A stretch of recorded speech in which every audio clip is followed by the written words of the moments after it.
RCB తమ తొలి IPL trophy సాధించిన సంతోషంలో జరిగిన ఒక దురదృష్టకర సంఘటన దేశవ్యాప్తంగా షాక్ కు గురిచేసింది.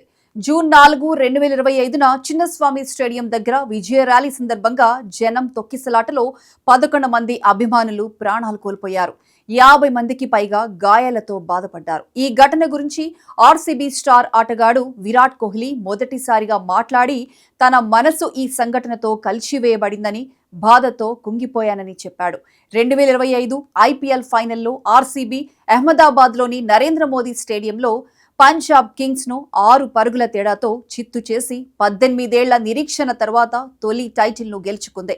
Krunal Pandya, Bhubaneswar Kumar, Josh Hazlewood, Yash దయాళ్ల bowling ఈ విజయంలో పెద్ద పాత్ర పోషించింది. ఈ గొప్ప విజయాన్ని సెలబ్రేట్ చేసేందుకు బెంగళూరులో ర్యాలీ జరిగింది. లక్షలాది మంది అభిమానులు చిన్నస్వామి స్టేడియం వద్ద సందడి చేశారు. కానీ ఈ ఉత్సాహం ఒక్కసారిగా విషాదంగా మారి 11 మంది చనిపోయారు. 33 మంది గాయాలతో ఆసుపత్రిలో చేరారు.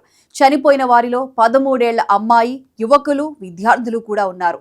సెప్టెంబర్ 3, 2025న ఆర్సీబీ ఎక్స్ హ్యాండిల్లో విరాట్ కోహ్లీ ఒక భావోద్వేగ సందేశం పోస్ట్ చేశాడు.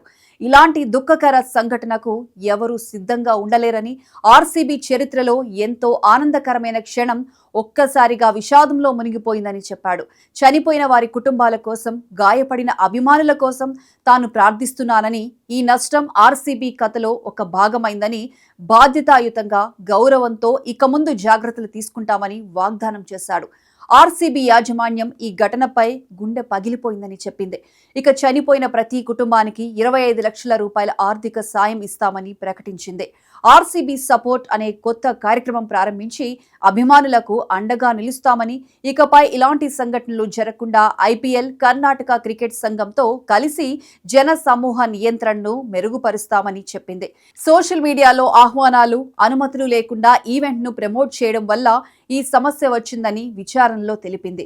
కర్ణాటక ప్రభుత్వం ఈ సంఘటనపై justice John Michael D Cunha నేతృత్వంలో ఒక విచారణ బృందాన్ని నియమించింది. చిన్నస్వామి స్టేడియం డిజైన్ భారీ జన సమూహాన్ని నిర్వహించడానికి సరిపోదని, సురక్షితం కాదని నివేదికలో స్పష్టమైంది. ఈ నివేదిక ఆధారంగా 2025 ఐసీసీ మహిళల వన్డే ప్రపంచ కప్ మ్యాచ్లను బెంగళూరు నుంచి తొలగించి నవీ ముంబైకి బదిలీ చేశారు. కర్ణాటక సీఎం సిద్ధరామయ్య ఈ ఘటనను దురదృష్టకరమని, చనిపోయిన వారి కుటుంబాలకు 10 లక్షల రూపాయలు సాయం ఇస్తామని చెప్పారు. కర్ణాటక హైకోర్టు ఈ సంఘటనపై సొంతంగా ఒక పిటిషన్ను తీసుకుని ప్రభుత్వాన్ని రిపోర్ట్ ఇవ్వమని ఆదేశించింది. ఆర్సీబీ, కర్ణాటక క్రికెట్ సంఘం, ఈవెంట్ నిర్వాహకులైన డిఎన్ఏ ఎంటర్టైన్మెంట్స్ పై కేసు నమోదైంది. ఈ దుర్ఘటన బెంగళూరు నగరాన్ని విషాదంలో ముంచెత్తింది. ఇలాంటి సంఘటనలు జరగకుండా భవిష్యత్తులో సరైన జాగ్రత్తలు తీసుకోవాలని అందరూ ఆశిస్తున్నారు.